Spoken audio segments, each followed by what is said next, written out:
안녕하세요. 토요미스테리 디바제식합니다. 때는 2010년 10월 7일 오후 5시 중국 저장성 원저우시 청난현의 한 시장에서 37살의 여성 왕치치 씨가 장을 보다가 문득 시계를 보더니 어머머 벌써 이렇게 됐네? 하고 발걸음을 재촉하게 됩니다. 곧 어린 딸을 데리러 학교에 가야 할 시간이 얼마 남지 않았기 때문이었어요. 사실 엄마 왕치치는 이렇게 딸을 데리러 가는 일이 흔치 않습니다. 평소 바쁜 업무 때문에 시간을 내기 어려운 워킹맘이었기 때문이에요. 하지만 오늘은 특별히 휴가를 맞아서 꼭 딸을 데리러 가겠다고 약속했었죠. 그렇게 주차장에 도착한 왕치치가 운전석의 문을 열고 올라타려는 순간 동시에 벌컥 조수석 문이 열립니다. 얼굴을 가린 남성이 나타났어요. 괴한인 거죠.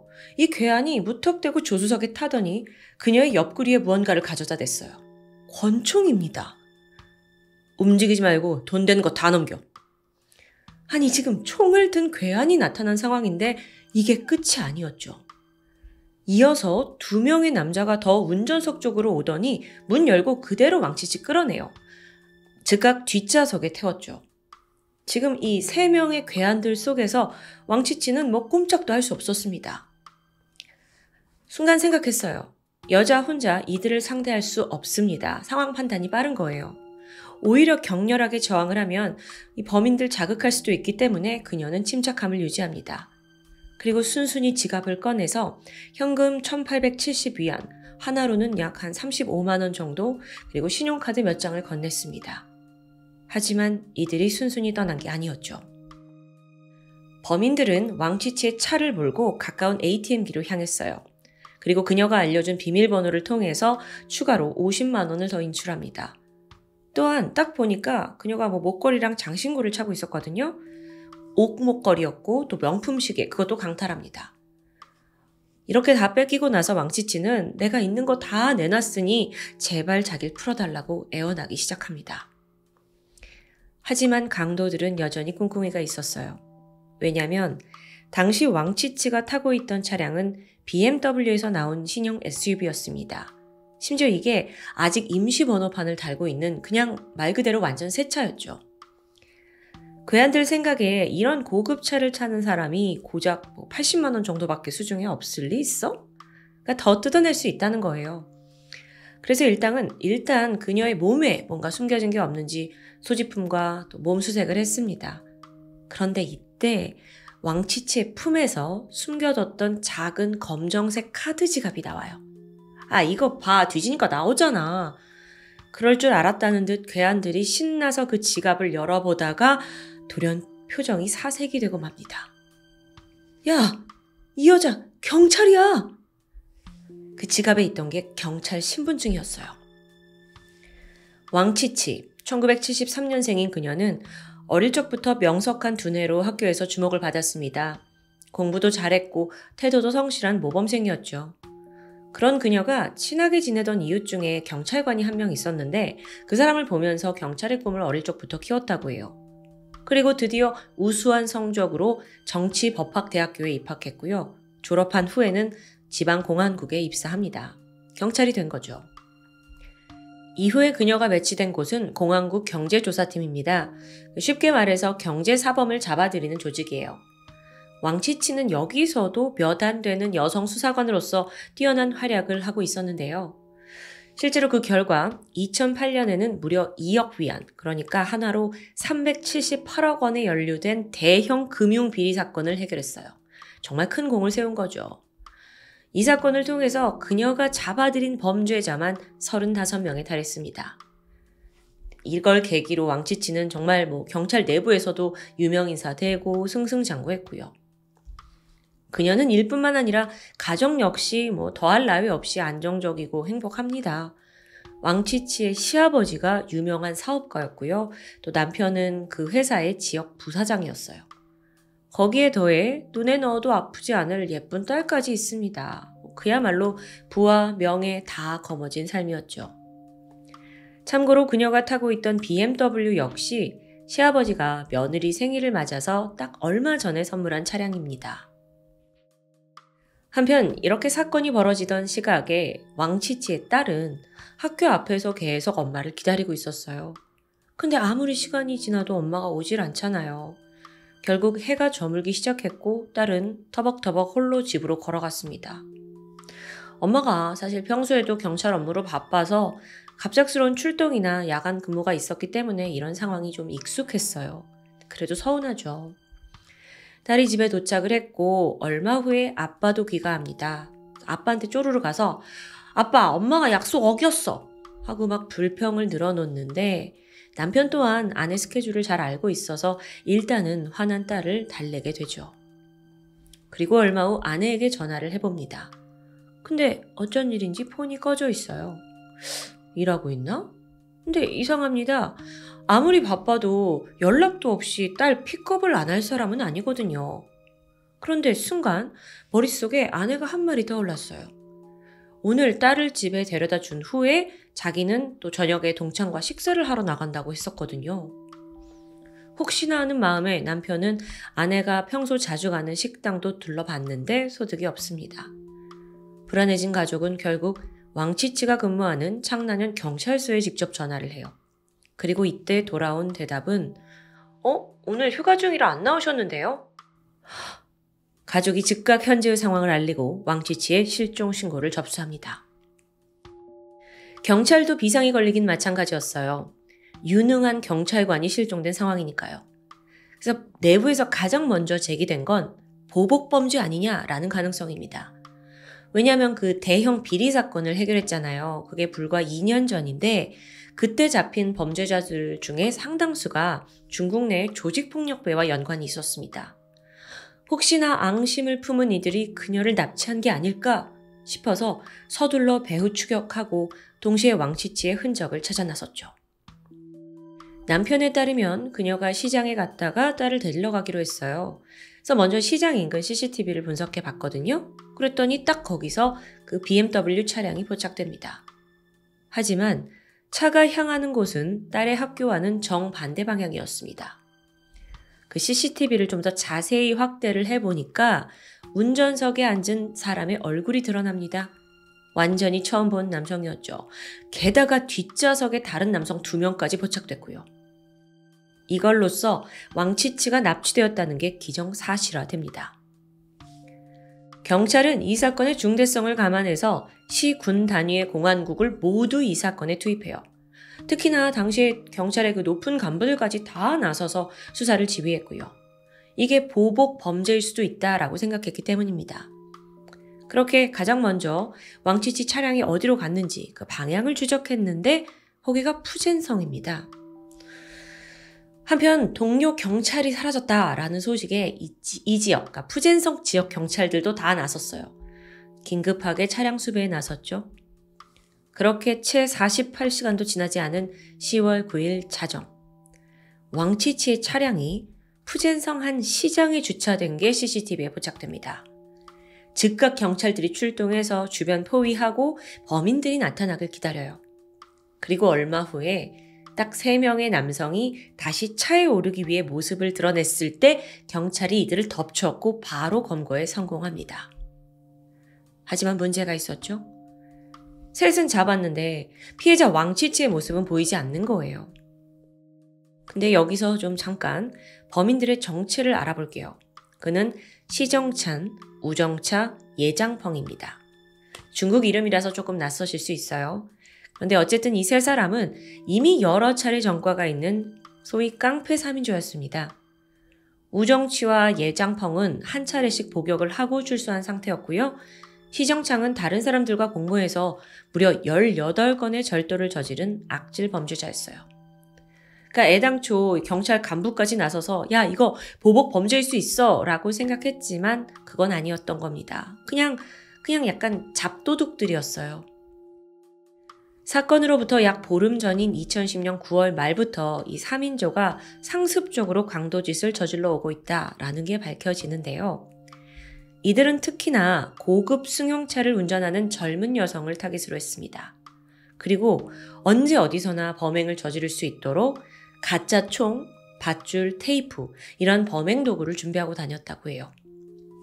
사건 당일에도 그냥 얘네들은 절도범이니까 시장 주변을 어슬렁거리면서 타깃을 찾던 중에 하필 왕치치의 그 BMW 신형 차량이 눈에 띈 겁니다.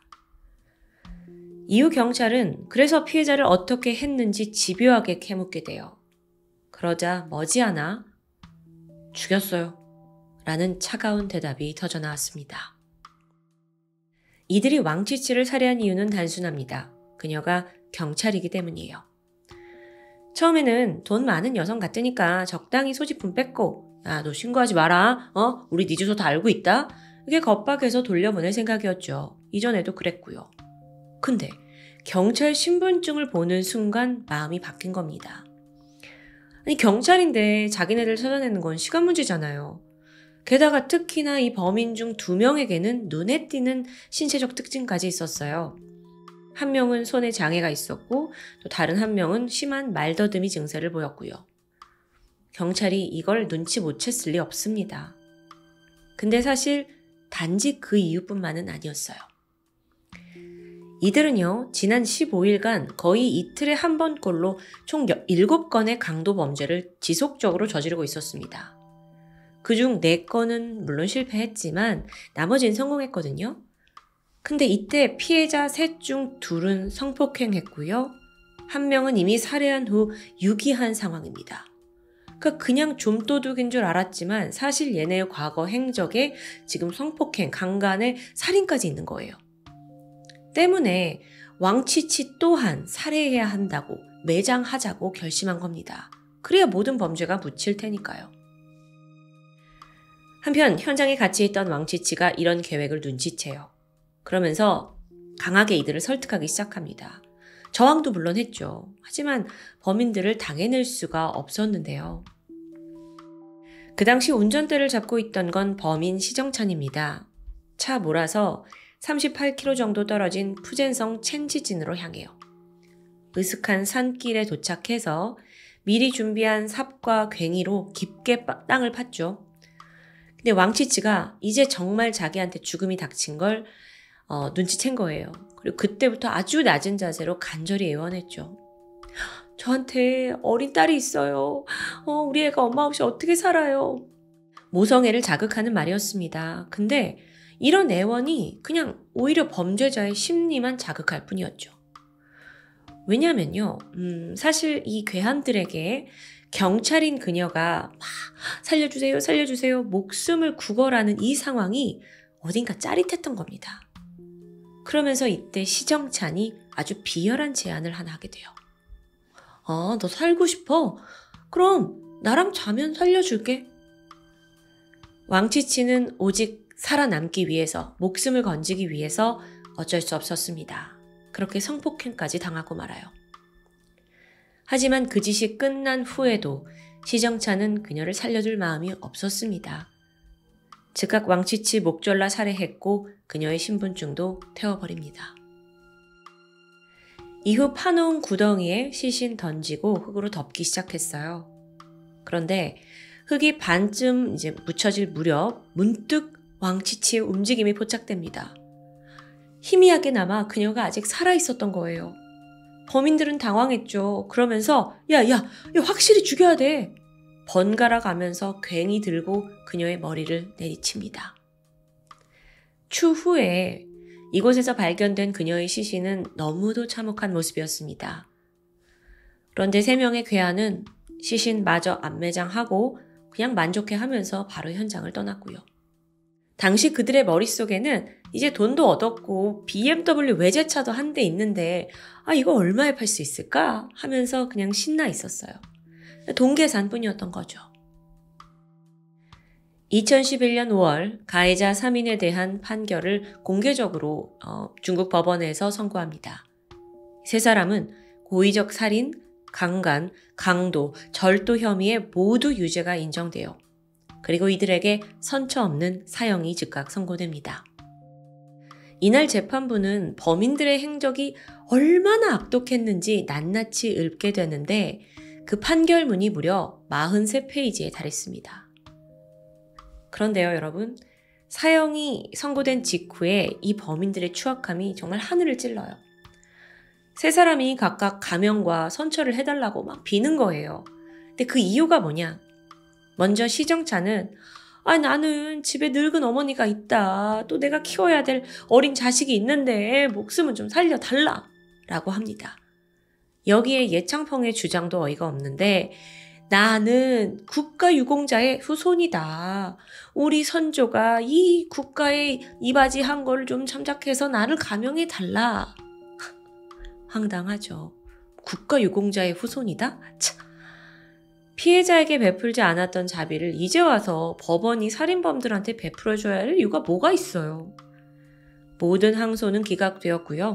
2012년 6월 세 사람은 처형장에서 최후를 맞이합니다. 중국의 여성 경찰관이 대낮에 도심 한복판에서 납치된 후에 성폭행, 살인, 그리고 암매장까지 당한 충격적인 사건. 3명에게 사형이 내려지면서 마무리되었지만 당시 중국 인터넷상에는 이에 관한 많은 토론이 벌어지기도 했습니다. 아니 무슨 토론이 벌어졌을까? 물론 대부분은 범인들을 비난하는 것이었는데 그중 몇몇은 오히려 피해자 탓을 하는 의견도 있었어요. 뭐였냐면 애초에 공무원인 피해자가 그렇게 고급 차를 몰고 다닌 게 문제다라는 시선입니다. 평소에도 검소하게 생활을 했으면 범인들의 눈에 띄지 않았을 거다라는 건데요. 물론 여기에 동조하시는 분들도 있으리라 생각합니다. 하지만 외제차를 모는 모든 공무원이 만약 그게 불법적인 돈으로 그랬다면 당연히 지탄받아야 하겠지만 오늘 상황은 그렇지 않죠. 이런 사고방식은 피해자를 2번 죽이는 게 아닌가라는 생각이 듭니다. 누구보다도 왕치치는 공직자로서 자기 임무를 성실히 다하던 훌륭한 사람이었으니까요. 그녀가 평소에 자전거를 타고 다니든 고급차를 타고 다니든 그건 그녀의 자유 아닐까요? 쓸데없는 여론에 의해서 논점이 흐려져선 안 된다고 생각합니다. 진짜 비난을 받아야 될 사람은 피해자가 아니라 일말의 도덕심도 가지지 못한 그 범죄자들이에요. 이 당연한 사실을 굳이 설명해야 한다는 게 안타깝습니다. 지금까지 토요미스테리 디바제시카입니다. 안녕하세요. 토요미스테리 디바제시카입니다. 일본 큐슈 오이타현 해안가에 있는 마을 히지마치. 그 이름이 별로 들어본 적이 없어서 한적한 도시처럼 느껴지지만 산리오가 헬로키티를 메인으로 한 하모니랜드를 만든 이래 일본 관광객들에게 꽤나 인기 있는 지역이 되었습니다. 국내와 중국에서도 헬로키티 팬들은 한번 방문해보고 싶은 곳으로 여기를 뽑기도 하죠. 35살의 주부 마치코 씨는 남편과 아들 하나, 딸 하나를 낳고는 이 한적한 도시에서 단란한 가정을 꾸리고 있었습니다. 아이들은 각각 10살, 7살로 아직은 손이 많이 가는 나이였기 때문에 그녀는 하루하루 육아에 전념하며 바쁜 나날을 보내고 있었죠. 남들이 보기엔 그저 평범한 주부의 삶일지 몰라도 그녀는 가족과 함께 가족을 위해 사는 이 삶에 충분히 만족하고 있었습니다. 그러던 2011년 9월 12일 월요일, 매일 비슷한 날을 살아가던 그녀가 그날만큼은 하나둘씩 예상치 못한 일들을 겪으면서 평범했던 날이 조금씩 어그러지기 시작했는데요. 우선 이날 마치코 씨는 아침에 일어났을 때부터 컨디션이 별로 좋지 않았습니다. 평소라면 일찍 일어나서 아이들 아침 먹이고 등교 준비해준 후에 배움까지 하는 게 일상이었죠. 아이들의 학교는 집에서 2km 정도 떨어져 있었는데 걸어서는 20-30분 정도 거리입니다. 그날따라 일어나 보니 몸 상태가 좋지 않았던 마치코 씨는 늦잠을 잤고 아침 준비가 늦어졌고 결국 시간에 쫓기다가 아이들을 차로 데려다 주게 됩니다. 그리고는 다시 집으로 돌아왔죠. 그런데 오전 9시 45분 전화 한 통이 걸려왔습니다. 담임 선생님이었는데 딸아이의 치아가 빠졌다면서 급하게 학교로 와달라는 내용이었죠. 전화를 끊고 마치코 씨는 차를 가지고 다시 학교로 향했습니다. 오전 10시에는 이가 빠진 아이를 데리고 치과에 데려갔고요. 치료가 끝난 후에 그녀는 병원에서 1km 정도 떨어진 마트 마루쇼크에 들려서 딸과 함께 장을 봅니다. 그 당시 남아있는 CCTV 모습 속에서 두 사람은 즐거운 시간을 보내고 있었죠. 오전 11시 30분, 엄마는 딸아이를 다시 학교에 데려다 주는데요. 그때까지도 몸 상태가 회복이 되지 않았던 그녀가 딸에게 이런 말을 남깁니다. 엄마는 집에 가서 한숨 자고 있을 테니까 우리 딸 끝나면 전화해. 시간이 지나 오후 2시 반. 수업을 마친 딸이 엄마에게 전화를 걸었지만 웬일인지 응답이 없습니다. 엄마가 아직 자고 있다고 생각을 했고 오후 3시쯤 아이는 홀로 걸어서 집에 귀가했는데 집 앞에 도착한 아이는 순간 이상한 점을 감지합니다. 항상 문단속을 잘 알아던 엄마였는데 현관문이 열려 있었던 것이죠. 아이는 얼른 집 안으로 들어가서 엄마를 불렀습니다. 하지만 마치코 씨의 목소리는 들리지 않았죠. 잠깐 집 앞에 나간 거구나 라고 여겼고 딸은 짐을 풀고 간식을 먹고 있었는데요. 엄마는 그날 저녁이 될 때까지 돌아오지 않았고 그렇게 실종 상태가 됩니다. 바쁘게 한 가정을 돌보던 주부 마치코의 실종. 결코 자발적이라고 볼 수는 없습니다. 남편은 아내의 소지품이 뭐가 남아있는지 살펴보기 시작하는데 그러다 그녀와 함께 사라진 물건이 뭔지를 발견합니다. 아내가 자주 들고 다니던 파우치와 지갑이 들어있는 작은 백, 그리고 집 열쇠와 차키. 이 물건들을 봤을 때 그녀가 잠깐 나갈 때 챙길 물건들입니다. 그런데 반면에 핸드폰은 집에 그대로 있었고요. 차량 또한 집 앞에 세워져 있었죠. 단순히 근처에 자발적으로 나갔다고 보기엔 현관문을 잠그지 않고 나간 것도 정말 이상합니다. 그런데 한편 아내의 물건을 뒤지던 남편은 전혀 예상치 못한 물건들마저 함께 사라진 것을 알아차렸는데요. 그건 바로 아내가 평소 사용하던 하얀색 베개와 캐릭터가 그려진 딸아이의 목욕 타올입니다. 그리고 커다란 하얀 꽃이 달린 하늘색 샌들까지.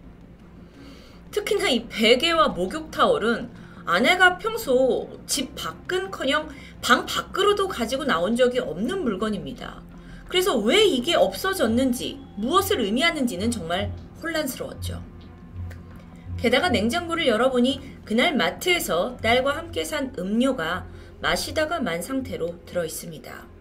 그러니까 그녀가 집에 들어와서 어느 정도 뭔가를 정리할 여유가 있었다고 볼 수 있을까요? 게다가 함께 사라진 가방 속에는 마치코 본인과 자녀들의 건강보험증, 현금카드, 신용카드도 들어있었지만 그날 일에 사용한 흔적은 전혀 없습니다. 가족과 지인들은 아니 애 둘을 두고 마치코가 이렇게 가출을 했을 리는 만무하다라고 주장합니다. 심지어 며칠 뒤에는 그녀가 오래전부터 기대하던 생일 파티가 예정되어 있었죠. 친구들 이야기를 들어보니까 실종 3일 전엔 같이 노래방도 가고 쇼핑도 하면서 전혀 우울하거나 힘든 모습은 없었다고 말합니다. 혹여 내연남이 있었는지 조사했지만 가능성은 전무했죠. 그렇다면 이 사건은 납치범죄의 가능성이 충분히 짙어 보입니다. 그런데 여기서 일본 경찰이 중대한 실수를 저지르고 마는데요.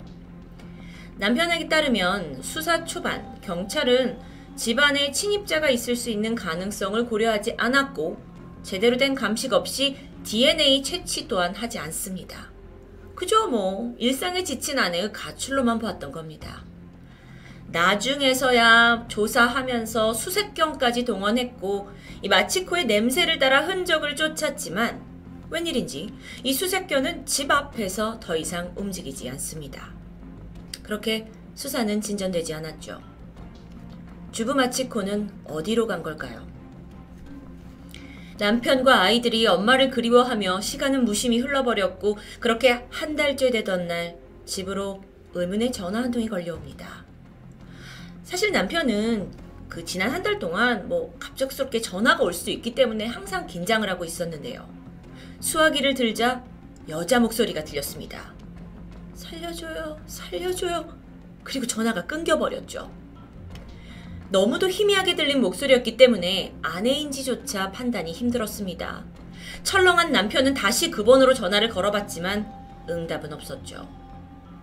그런데 이게 처음과 마지막이 아닙니다. 그날 이후로도 전화가 계속돼요. 그런데 전화를 받으면 아무 말도 없다가 몇 초 뒤에 그냥 끊어져 버리는 일이 수차례 반복됩니다. 혹여 어디론가 납치된 마치코가 도움을 청하는 건 아닌지, 아니면 이게 그냥 장난 전화인지 도저히 알 수 없던 남편은 속이 타들어가는데요. 그런데 그녀의 실종과 관련해 주목할 만한 또 다른 사실이 있습니다. 이 히치마치 마을에서 비슷한 시기 의문의 여러 사건들이 잇따라 발생했던 것인데요. 우선 마치코가 실종되기 2개월 전인 2011년 6월 27일 한 가정집에서 노부부가 함께 사망한 채 발견됩니다. 그런데 더 소름 돋는 부분은 사체가 발견된 집이 마치코가 실종 당일 방문한 치과의 바로 옆집이라는 것이었죠.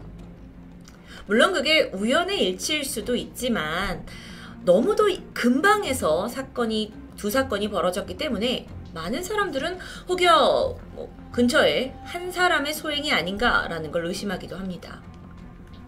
그런데 결론적으로 3년이 지난 2014년에 노부부 사망 사건은 동반 자살로 결론났고요. 이게 부검을 해보니까 다툰 흔적이나 반항의 흔적이 없었다는 게 주 이유였습니다. 사실 3년이나 지나고 나서 동반 자살이 판명된 부분은 조금 의아하긴 하지만 어쨌든 이 사건은 관련 없다라는 것으로 마무리되죠. 그런데 끝은 아닙니다. 마치코 씨가 실종된 바로 다음 날인 9월 13일, 이 히지마치에 살던 2살 아이가 행방불명됩니다. 아이 엄마가 마트 주차장에 차를 세워놓고 아이를 차 안에 둔 채 잠깐 마트에 들어갔는데 5분 후에 돌아와 보니 딸이 사라져버린 것이었죠. 그런데 이 마트의 이름은 마루쇼크. 또 한 번 우연의 일치인지 몰라도 마치코가 실종 직전 딸과 함께 장을 봤던 곳입니다. 이 작은 해안가 마을에서 하루 사이 마트를 들렸던 사람이 2명이나 실종되는 사건. 이번에는 그 마트가 뭔가 관련이 있는 거다라는 추측이 난무하게 됩니다. 그런데 이 실종 사건은 사실 반전이 흘러가죠. 차에 있던 딸아이가 사라진 지 5개월 만에 용의자가 체포되는데 바로 아이의 엄마였습니다. 육아 우울증에 시달리던 그녀가 자신의 아이를 살해했고 사체를 유기해버린 아주 끔찍한 전말. 딸의 백골 시신은 히지마치 묘지 근처에서 발견됩니다. 여긴 인구 2만 8천 명의 조용한 해안마을. 그런데 한두 달 사이에 벌어진 끔찍한 사건까지. 새 사건이 관련이 없는 것으로 밝혀졌지만 마을의 분위기는 말 안 해도 아시겠죠. 자, 그러면 다시 마치코 실종으로 돌아와서 여러 가설들을 좀 되짚어보고자 합니다. 먼저 납치를 목적으로 용의자가 집에 침입을 했고 그녀를 차에 태워서 사라졌을 가능성이 있습니다. 수색견이 그녀의 집에만 맴돌았던 것도 설명이 가능해지죠. 범인은 수사에 혼선을 주기 위해서 일부러 그녀의 손가방을 챙겨갔고 베개와 타월은 저항하던 그녀를 질식시키기 위해서 쓴 것이라고 추정도 가능합니다. 그런데 여기서 문제는 왜 납치를 했냐는 건데요. 사라진 돈이나 귀금속이 없는 것으로 봐서 재물을 노린 강도가 아닌 오로지 사람 마치코를 노린 범죄일 수 있다고 생각합니다.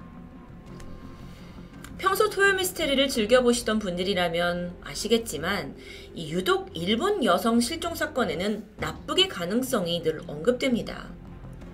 과거 1970년대에서 80년대 사이에 수많은 실종 사건이 실제 북한에 의해 자행된 것이 드러났고요.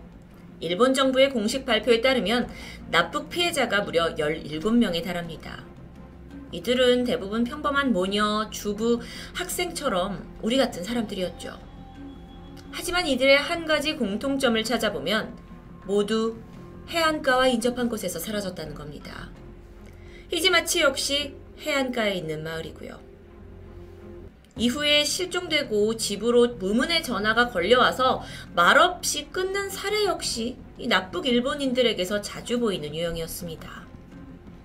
그런데요, 왜 북한은 일본인을 납치했던 걸까요? 그건 북한 공작원의 신분을 이 납치한 일본인으로 위장하기 위해서가 아니냐라는 설이 가장 유력합니다. 아무래도 한국인과 가장 생김새가 비슷하고 또 일본 여권을 가지고 있으면 여러 나라로 입국하기가 쉽기 때문이겠죠. 한편으로는 공작원들이 일본에 잠입을 하기 위해서 유창한 일본어와 일본 문화를 익혀야 하는데 그 교육을 해주기 위해 납치자들을 이용한다는 이야기도 있습니다. 물론 마치코 실종과 납북의 연관성은 어디까지나 시나리오 중 하나에 불과합니다. 게다가 최근 일본은 실종 사건이 벌어지고 마땅한 해결책이 없으면 납북 의심자로 이렇게 몰아가는 경향이 있었기 때문에 자국민들에게 강한 비난을 받기도 했죠. 두 아이의 엄마이자 한 가정의 아내였던 마치코가 실종된 이래 가족들에겐 많은 변화가 있었습니다. 우선 아이들은 할머니, 할아버지와 살게 됐고 남편은 아내와 마지막 함께 있던 그 집을 지키면서 매일같이 그녀가 돌아오기를 기다렸죠. 그 고통은 스토리로만 전해 듣는 우리가 쉽게 공감할 수는 없을 겁니다. 남편은 포기하지 않았고 블로그를 만들어서 실종을 알리고 제보를 기다렸습니다. 이제 시간이 지나서 블로그의 내용들은 삭제된 상태지만 남아있는 소개글을 통해서는 여전히 아내를 애타게 찾고 있는 그 남편의 심정을 느낄 수 있습니다. 죽은 마치코 씨가 사라진 지 어느덧 10년. 부디 사랑하는 두 아이들이 기다리는 가족의 품으로 무사히 돌아오길 바라는 마음입니다. 토요미스테리 디바제시카였습니다.